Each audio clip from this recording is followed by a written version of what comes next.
जब इस्राएलियों के सरदारों ने यह बात सुनी कि उनके ईंटों की गिनती न घटेगी और प्रतिदिन उतना ही काम पूरा करना पड़ेगा, तब वे जान गए कि उनके दुर्भाग्य के दिन आ गए।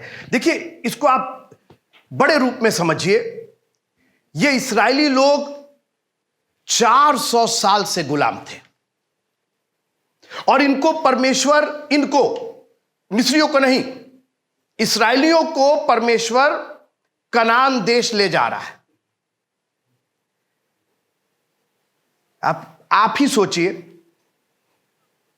400 साल जो गुलामी किए हैं, वो एक दिन में राजा बन जाएंगे।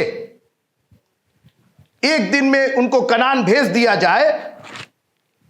जिसको लिखना पढ़ना नहीं आता है, जो खाली गारा ईंटा और पुआल से काम चलाता है, वो कनान देश क्या करेंगे? कनान देश में जाकर के सब मारे जाएंगे। मैं फिरौन के मन को कठोर करूंगा, और किया परमेश्वर ने।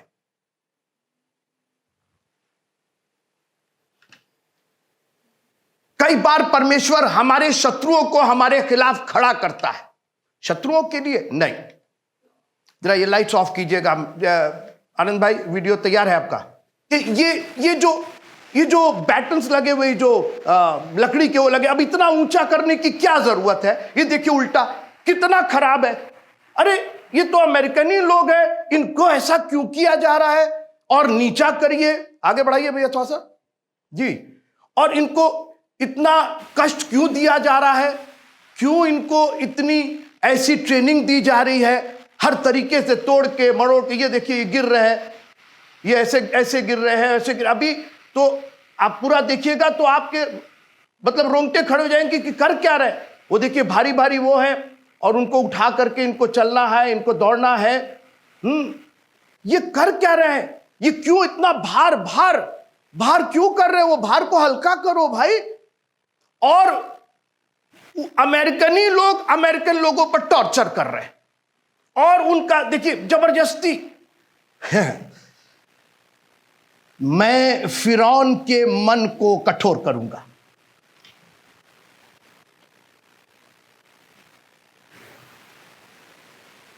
आगे बढ़ाइए, थोड़ा सा आगे बढ़ाइए, और आगे बढ़ाइए, आगे बढ़ाइए। देखिए पानी में उनको फ्लोट कराया जा रहा है, डुबाया जा रहा है, कुदाया जा रहा है।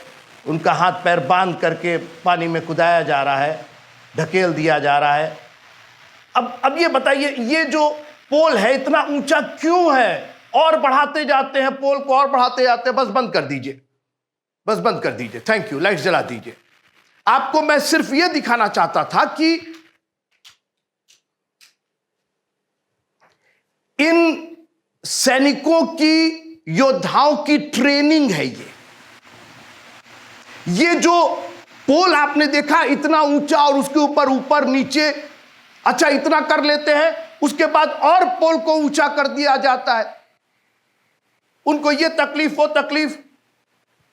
क्यों ऐसा किया जा रहा है? क्यों आप इतना कठोर इनके साथ हो रहे हैं? मैं फिरौन के मन को कठोर करूं। मित्रों, फिरौन को कनान देश नहीं जाना है, मूसा, हारून और इस्राएलियों को जाना है। मैं कठोर करूंगा कि तुम सीखो। वो फिरौन जो है वो उस पोल के समान है जिस पर वो सैनिकों को उठाया बैठाया जा रहा है। ट्रेनिंग सेंटर था ये। फिरौन उनके लिए एक एपरेटस के समान था, एक यंत्र के समान था। परमेश्वर ने कहा हम कठोर करेंगे। आप बात समझ रहे हैं मेरी? मूसा को सिखाने के लिए, क्योंकि मूसा अभी तो 40 साल की यात्रा करनी थी मित्रों। अभी तो इनको बहुत लंबा जाना था। अभी तो इनको कनान देश जा करके और उसको ऑक्यूपाई करना था। ये तो अभी ट्रेनिंग हुई नहीं थी इनकी। ये तो गए, झाड़ी में दर्शन देखे, चले आए, जाने दीजिए। इन्होंने अभी तो मुसीबत देखी नहीं थी, और इन्होंने अभी परमेश्वर का कमाल तो देखा ही नहीं था। अभी तो इस्राएलियों ने केवल मिस्रियों के कोड़े देखे थे, अभी तक केवल उनकी डांट सुनी थी। लेकिन अब जो 10 विपत्तियां आई, उसी में इस्राएली भी सीख रहे थे कि वो किस परमेश्वर की आराधना करने जा रहे हैं।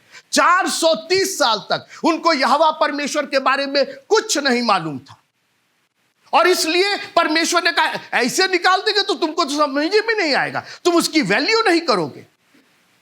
हम ये दिखाना चाहते हैं कि हम कौन है, हु एम आई, हमारी क्या औकात है। अभी तक तुमने फिरौन की औकात देखी थी, अभी तक तुम उसके हुक्मों पर चलते थे, अब मैं दिखाऊंगा कि मैं कौन हूं। और मुसीबत मिस्रियों पर जरूर आ रही थी, मगर सीख इस्राएली लोग रहे थे। फिर से सुनिएगा, मुसीबत विपत्तियां मिस्र में आ रही थी, मिस्रियों पर आ रही थी, मगर शिक्षा इस्राएलियों को मिल रही थी। और इसीलिए वो बार बार फिरौन के मन को कठोर कर देता था। जो आपने पोल देखा उसके अंदर उसको नीचा नहीं कर दिया जाता कि ऐसे ऐसे। हम लोग की प्रॉब्लम ना कि हम लोगों ने अपने आप को इतना पैम्पर किया। पैम्पर जानते ना, जैसे बाबू को कहा बाबू कैसे हो कैसे, वैसे ही मसीहियों को चर्चेस ने पैम्पर किया है, खूब दुलार किया है। कोई भागने ना पाए, कोई जाने ना पाए, हमारा चंदा कम हो जाएगा, पादी साहब की तनख्वाह कम हो जाएगी। माफ कीजिएगा, यहां वो नहीं चलेगा। यहां तो आपको बूट कैंप में रहना ही पड़ेगा, आपको यहां ट्रेनिंग लेनी ही पड़ेगी। ये जो 10 विपत्तियां आई, ये इस्राएलियों को सिखाने के लिए आई कि जैसे मां के पेट में एक बच्चा 9 महीने तक रहता है, क्या हो रहा है वहां पर, क्यों नहीं एक ही दिन में बॉर्न हो जा रहा है। नहीं, 9 महीने वो अपने आप को तैयार कर रहा है इस दुनिया में आने के लिए। वहां उसकी आंखें बन रही हैं, वहां उसकी शक्ल तैयार हो रही है, हाथ पांव तैयार हो रहे हैं। एक भी अंग अगर वहां नहीं तैयार हुआ तो पैदा होने के बाद नहीं तैयार होगा। किसी को कोई भी बच्चा अगर हाथ नहीं है उसका और वो पैदा होने के बाद कभी आपने देखा हाथ उगते हुए? ना, इट्स गॉन, वो टुंडा ही रहेगा। अगर एक आंख नहीं बनी उसकी तो बोला अरे कोई बात नहीं, यहां नहीं बनी, बाद में बन जाएगी, बीए कर लेगा तो बन जाएगी। वो काड़ा ही रहेगा। वो एमए भी कर लेगा तो काड़ा ही रहेगा। उसको बनना था तो वहीं पर जहां पर ही वॉज इन मेकिंग। मैं आपसे विनती करना चाहता हूं मित्रों, ये ठीक है, ये समय कठिन जरूर है। ये समय आपको लगता होगा कि क्यों हम चर्च आ रहे हैं, क्यों हम दुआ करें, क्यों हम ये सब काम करें। मेहरबानी से इस समय के लिए ये नहीं है, ये जब आप आसमान में जाएंगे वहां ये काम आएगा। यीशु मसीह ने कहा अपने लिए स्वर्ग में धन इकट्ठा करो। आप यहां नहीं, स्वर्ग के लिए इकट्ठा कर रहे हैं। लेकिन जो आप यहां से इकट्ठा करें, स्वर्ग में जाकर के धन नहीं इकट्ठा होगा। मैंने कहा ना कि अगर वो एक आंख उसकी नहीं बनी मां के गर्भ में तो वो आकर के नहीं बन पाएगी मित्रों। वो काना ही रहेगा, वो अंधा ही रहेगा। और उसको वो बच्चा कहे अरे मेरे को आंख की कौन जरूरत है, यहां तो कुछ दिखाई नहीं दे रहा, मेरे हाथ को कौन जरूरत है, मेरे पैर। अरे प्लीज प्लीज अपने हाथ से बलवा मत करो, अपनी आंख से बलवा मत करो। मत कहो कि अरे मेरे को आंखें की जरूरत नहीं, क्या करेंगे आंख, रहने दीजिए, आधा ही बने रहने दीजिए। हाँ, जैसे चाइनीज लोग कहीं आंख बनाए ऐसे बना रहेगा आपका। अरे बन जाने दीजिए, आंख बन जाने दीजिए। अरे तो मेरे को यहां जरूरत नहीं है, नहीं बनेगी तो क्या होगा, बहुत कुछ हो जाएगा। एक दिन आएगा जब तुम पैदा होगे तो अंधे ही रह जाओगे, सूरदासी कहलाओगे। और मैं आपसे निवेदन करना चाहता हूं कि इस समय को बहुमूल्य जानिएगा। कई बार हमारी सुस्ती की वजह से क्या होता है, बच्चे को विटामिन नहीं मिला, कोई मिनरल नहीं मिले तो बच्चे का दिमाग नहीं बढ़ा, बच्चे की आंख नहीं बनी।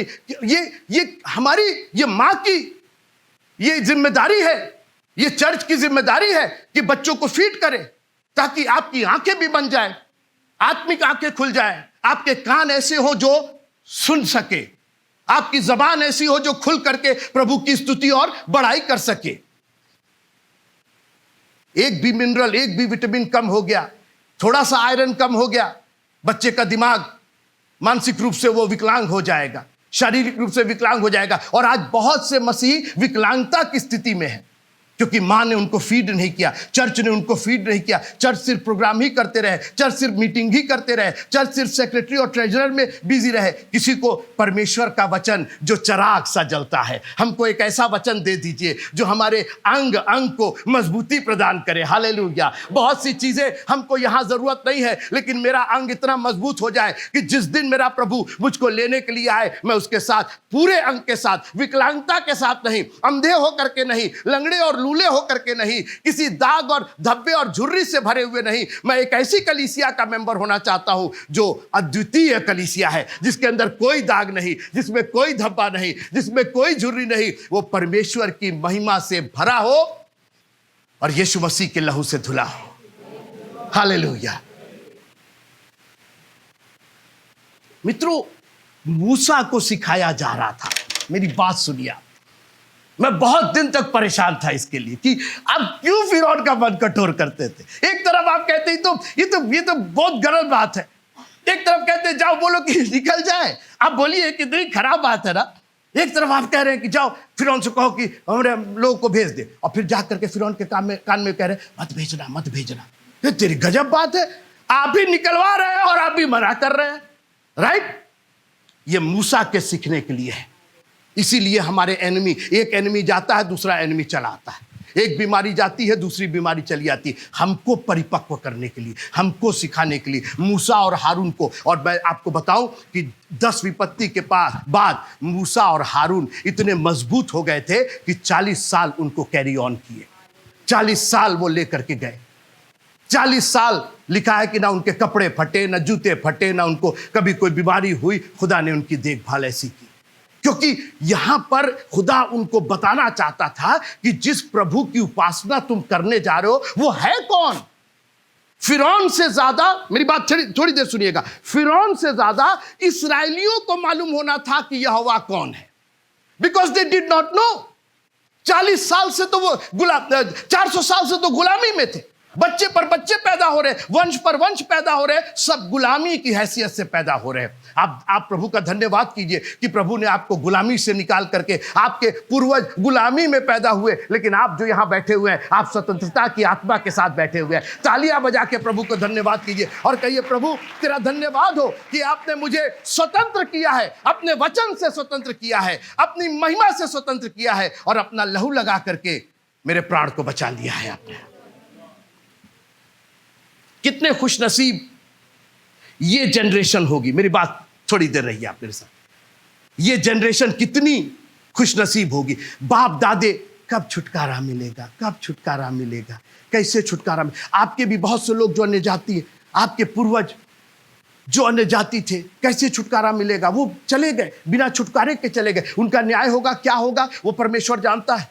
परमेश्वर उनकी आत्माओं को शांति दे, हम नहीं जानते। लेकिन प्रभु का धन्यवाद हो कि हम ऐसे वंशज हैं कि हमने छुटकारा देखा है। मैं कह रहा हूं मैंने छुटकारा देखा है। हम लाल समुंदर के इस पार आए हैं, हमने मिस्रियों पर 10 विपत्तियां देखी है और आज हम लाल समुंदर पार करके छुटकारे की स्थिति में आ गए हैं। उसने हमें बचाया, कोई है मेरे साथ, उसने हमें बचाया है, उसने हमें आजाद किया है और हमेशा के लिए आजाद किया है। लाल समुंदर को उसने बंद कर दिया, बोला वापस तुम गुलामी में नहीं जाओगे। आप नहीं है मेरे साथ, इस बात से खुश नहीं है आप एक बार मुड़ करके देखिए और लाल समुंदर कैसे बराबर हो गया है। There is no way that you can go back. अब आपको वापस जाने की जरूरत नहीं है। हाथों को उठा के प्रभु का धन्यवाद कीजिए और कहिए प्रभु हमको वापस जाने की जरूरत नहीं है। अब हम वापस मिस्र में नहीं जाना चाहते। अब मेरे वंशज उस गुलामी में नहीं पैदा होंगे। आपने मुझको छुटकारा दिया है और मैं ऐसे ही स्वतंत्र रहना चाहता हूं। मैं ऐसे ही स्वतंत्र रहना चाहती हूं। मैं ऐसे ही चाहता हूं कि मेरे बालक, बच्चे, मेरे वंशज इसी तरीके से स्वतंत्रता की स्थिति में रहे। We are not going back. परमेश्वर ने बंद कर दिया, वो रास्ता ही बंद कर दिया, बोला ना वन वे है। आप इसके लिए प्रभु का धन्यवाद नहीं कर सकते हैं क्या? तालियां बजा के प्रभु का धन्यवाद।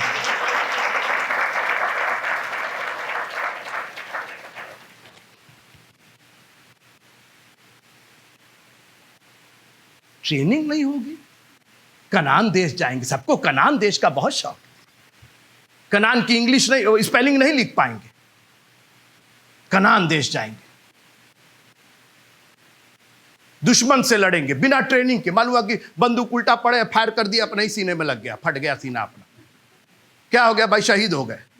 कौन मारा? अपने ही को मार लिए। वो कैसे मार लिए? बंदूकें उल्टा पड़ रहे थे। और कई लोग परमेश्वर का कलाम भी उल्टा पकड़े हुए हैं। ऐसे पढ़ रहे हैं, उल्टा सीधा उल्टा सीधा।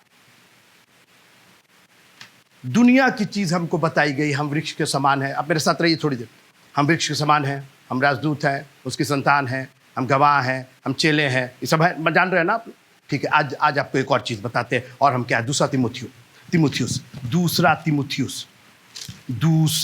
तिमुथियुस, सेकंड तिमुथी। आशु भाई, आप हैं मेरे साथ? मजा आ रहा है आपको? हम मेंबर हैं, हम लोग मेंबरशिप में परेशान हैं। आशु भाई कहां के मेंबर हैं आप? उसी में परेशान है। सबको मेंबरशिप का फॉर्म चाहिए। एक जगह कहीं बाइबल में आप मेंबरशिप दिखा दीजिए, वर्ड दिखा दीजिए मेंबरशिप। मेंबर है। मैंने कहा ना, हमको कई चीज बताया गया है। हम बीज बोने वाले हैं, हम उसके चेले हैं, हम प्रेरित हैं, हम शिक्षक हैं, रखवाले हैं, चंगा करने वाले, बहुत कुछ है। आज एक नई चीज आपको बता रहे, दूसरा तीमुथियुस उसका 2 अध्याय और उसकी 3 आयत। जी, मसीह यीशु के, किसी कलीसिया के नहीं, सीएनआई, पेंटिकॉस्टल, फलाना ठिकाना, दुनिया की बात।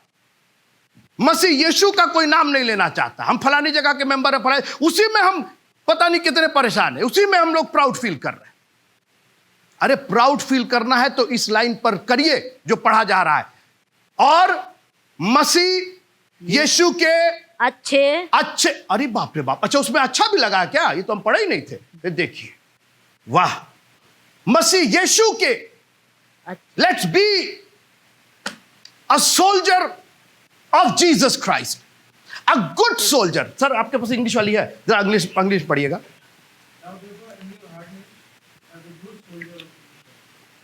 काय भाई, सोल्जर में कभी परेशानी है? Good soldier. बहुत लोग सोल्जर हैं, गुड नहीं है। जानते हैं गुड कौन होता है? जो प्राण देने तक विश्वासियों के रहता है। एक ऐसा योद्धा जो जान देने तक, वो गुड सोल्जर है। दुश्मन ने फायर किया, दुश्मन ने चढ़ाई की, दुश्मन चिल्ला करके आया, आप खसक लिए वहां से। आप योद्धा थे लेकिन गुड नहीं थे। आपने तो सिचुएशन को देख करके आप तो भाग खड़े हुए। मसीह यीशु के, आज देखिए ये चीज हम लोग अक्सर भूल जाते हैं। हम लोग संतानें हैं उसकी, हम लोग को तो मिल जाएगा, पाँव में जुतियां मिल जाएंगी, हाथ में अंगूठी मिल जाएगी। यहां पौलुस कह रहा कुछ नहीं। और अभी हमने पौलुस का पूरा लिस्ट सुनाया था ना आपको, कोड़ा, ये वो फलाना ठिकाना, पत्थरवाह किया गया, 39 कोड़े मारे गए, जोखिम ये रहा, डाकुओं का, अन्य जातियों का, भाइयों का, दुनिया की लिस्ट उसने दिया। और उसके बाद बिल्कुल ठीक ठाक। जानते हैं क्यों? क्योंकि उसने बूट कैंप किया था। वो जितनी बातें हुई थी उसको ट्रेनिंग थी। परमेश्वर ने डाकू भेजे थे। वो जो कहानी आपको मालूम है, नेक सामरी की कहानी, वो ना उस आदमी की कहानी थी और ना डाकुओं की कहानी थी और ना उस गधे घोड़े की कहानी थी। आज हम लोग ड्रामा करते तो गधे घोड़े के चक्कर में ज्यादा रहते कि कौन सा घोड़ा बनेगा, कौन गधा बनेगा। वो कहानी उसकी नहीं थी। वो कहानी उन 3 लोगों की थी जो उसको देख करके कतरा करके 2 जन चले गए और एक ने उसके मरहम पट्टी किया। जो परमेश्वर हमारे लिए टेस्ट लाता है, जो परमेश्वर हमें दुख और मुसीबत, जो फिरौन हमारे सामने खड़ा करता है, प्रभु जी ये क्या तरीका है आपका? खबरदार जो आपने कहा, आप बूट कैंप से बाहर कर दिए जाए। अरे ये कौन तरीका है? ये इतना ऊंचा आप पाइप लगाए हैं, इसके ऊपर हम कैसे चढ़ेंगे?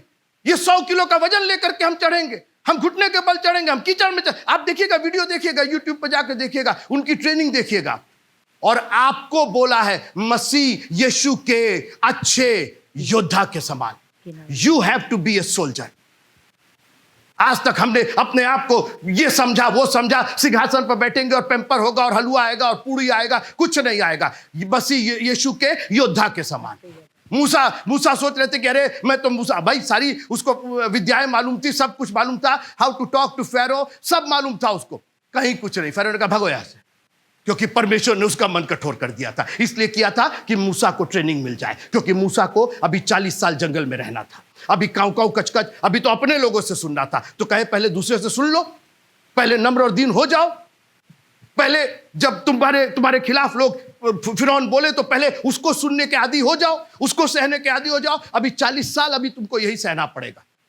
जब खाना नहीं मिलता था तो कुड़कुड़ कुड़कुड़ बड़बड़ करने लगते थे। मित्रों, अपने आप को कठोर बनाइए, अपने आप को योद्धा की नहीं। 2-3 बातें योद्धा की करके हम खत्म करते हैं, सबको मालूम है। नंबर 1, योद्धा का मतलब डिसिप्लिन। Discipline, discipline. आप लिखिए, अपने बाइबल में लिखिए, आप कितने डिसिप्लिन है अपने बाइबल पढ़ने में और दुआ करने में। और डिसिप्लिन का मतलब जानते क्या होता है? Time to time. आप चर्च नहीं आ पाते हैं टाइम से, आप क्या डिसिप्लिन होंगे? आप क्या मसीह के योद्धा होंगे? हमको ये दे दीजिए, वो दे दीजिए, चंगाई दे दीजिए और भंडार दे दीजिए और सब ठीक रहे, और रोटी दे दीजिए, कपड़ा दे दीजिए, मकान दे दीजिए। मसीह यीशु के योद्धा के समान। आप हमको इसका एक्सप्लेन कीजिए। Are you a good soldier? A good soldier knows the time. आपको मालूम है मिलिट्री टाइम होता है, मिलिट्री। रेलवे टाइम जानते हैं ना, वैसे मिलिट्री टाइम होता है। उसके अंदर 1 नहीं बजता है, उसके अंदर 13 बजता है, उसके अंदर 14 बजता है। उनका अलग टाइमिंग होता है। और टाइम का मतलब जब बुलाया गया तो टाइम से आपको, टाइम का मतलब टाइम, 1 मिनट आगे नहीं और 1 मिनट पीछे नहीं। क्योंकि जब दुश्मन की गोली आएगी ना, तो गोली कहेगी अच्छा रुक जाओ, 8:05 पर लगेंगे इसको, अभी आया नहीं है, ये गोली अटकी हुई है, आया नहीं है, आया नहीं है, आया नहीं, कहाँ रह गया, कहाँ रह गया ये? हाँ, इसका साइकिल पंचर हो गया, ऑटो पंचर हो गया, कहाँ रह गया ये? गोली अटकी हुई। जी नहीं, गोली जब फायर होगी ना तो सीधे आकर आपको लगेगी। गोली टाइमिंग नहीं देखती। शैतान टाइप, अरे अरे अरे अरे अरे, आप बात कर रहे हैं? आप क्या योद्धा होंगे? आप क्या लड़ेंगे? आपका बैरी लिखा है कि वो हर समय इस फिराक में रहता है कि किसको फाड़ खाए। आपका तो समय ही नहीं है। आप तो अपना करीब, दुनिया के पास दुनिया का समय है हमारे पास, लेकिन योद्धा होने के लिए हमारे पास समय नहीं है। और आपका बैरी हर समय खोज रहा है। और बाइबल कहती है मैं हर समय यहोवा को धन्य कहूंगा और उसकी स्तुति निरंतर। जानते हैं इसका मतलब क्या हुआ? ऑलवेज मेरी गन जो है, मेरे प्रशंसा की गन, हाँ, और मेरे उसको स्तुति और प्रशंसा का जो तोप है और बंदूक है और जो मेरा गन है 24/7 तैयार है। आओ एनिमी, कहां से आओगे तुम? आप है मेरे साथ? प्रेज द लॉर्ड बोले। मसीह योद्धा के, मसीह यीशु के अच्छे, सब लोग बोलिए अच्छे, हाँ अच्छे, योद्धा नहीं, योद्धा नहीं। अगर आप योद्धा हैं और अच्छे नहीं हैं तो आप बेकार हैं। एक बंदूक है, चम चम चम चम, चम चम चम चम, कहा भैया फायर करना, फायर नहीं करती, खाली चमकती है, चमका देंगे दुश्मन। बंदूक चमकाने के लिए है, उसके चमक से डरेगा वो। चमचम चमचम बाहर से हो गया, अंदर चिराग जल ही नहीं रहा है, परमेश्वर का कलाम है ही नहीं। मसीह यीशु के अच्छे योद्धा रहे। तो योद्धा की एक सबसे अच्छी खूबी क्या, कि वो क्या होता है? टाइम होता है। सब लोग बोलिए टाइम। अनुशासित, अनुशासित, टाइम, टाइम, टाइम से उसको पहुंच जाना है, because he is a soldier. Enemy आपको नहीं देख कर कहेगा कि रुको ये 10:10 पे आते हैं, 10:15 पे आते हैं, बल्कि एनिमी कोई है मेरे साथ? प्रेज द लॉर्ड बोलने के लिए। कारगिल का युद्ध आपने सुना होगा, कारगिल का युद्ध सुना था ना, बहुत भयानक युद्ध हुआ था। उसमें हुआ क्या था? हुआ ये था कि पाकिस्तान और इंडिया की सेना जो है, जब जाड़ा होता है तो बहुत ऊंचाई पर लोग रहते हैं, बर्फ बहुत होती, ठंड होता है, तो दोनों इस बात को साझा करके और दोनों सेना नीचे चली आती, घाटी में चली आती है, और जब तक बर्फ पड़ता है तब तक नीचे ही रहते हैं। दोनों का ये साझा है कि कोई नहीं जाएगा ऊपर। पाकिस्तान ने धोखा किया। मार्च अप्रैल में, मई के फर्स्ट वीक में, फिर जब गर्मी पड़ने लगती तो फिर दोनों सेना जाकर के मोर्चा संभाल लेती। पाकिस्तान ने धोखा किया, मार्च अप्रैल में ही अपने सैनिकों को बैठा दिया वहां पर, पहले ही बैठा दिया। और जब इंडियन आर्मी नीचे से जा रही थी तो उनको पहाड़ पर से दिखाई दे रही थी इंडियन आर्मी, दनादन उन्होंने कई ट्रक उड़ा दिए। जब ट्रक पहुंच नहीं रहा था, उधर से आवाज नहीं आ रही थी, तब बेस को पता चला कि अरे भाई ट्रक तो पहुंच ही नहीं रहे। फिर कारगिल का युद्ध हुआ। अरे आपका एनिमी आपसे ज्यादा आगे है, वो आप 10 बजे आते हैं, वो 9:30 बजे से आकर के 9 बजे से आकर के यहां तहलका मचाया हुआ है। मसीह यीशु के अच्छे योद्धा की नहीं। अरे मैं चर्च जाता हूं, मैं तो चर्च जाता हूं। आप चर्च जाते होंगे, आप अच्छे नहीं, आप अच्छे चर्च नहीं जाते, आप अच्छे अटेंडी नहीं है। अच्छा अटेंडी टाइम से जाता है, बिल्कुल। आप है मेरे साथ? एक और खूबी है बहरा सैनिक देखे हैं? सैनिक इधर आओ, अरे दुश्मन आ रहा है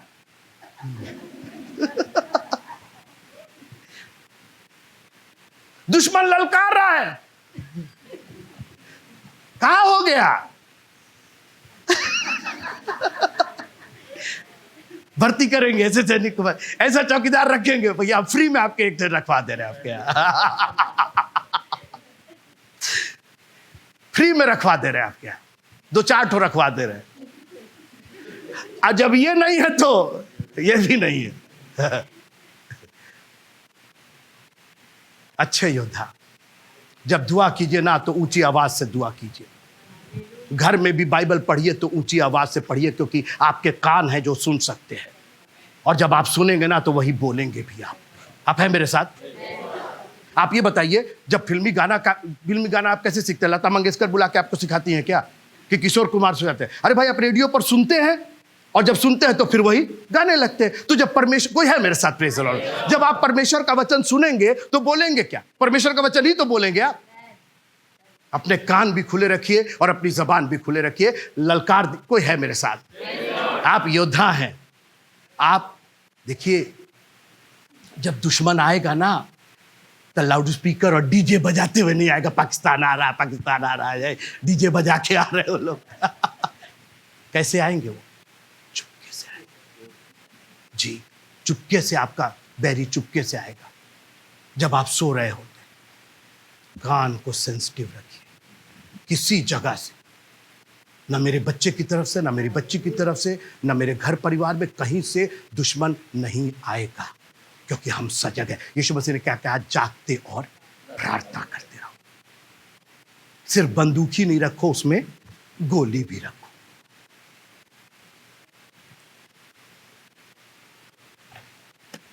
बहुत कुछ कहा जा सकता है योद्धा के बारे में, आपको मालूम है। एक और बात,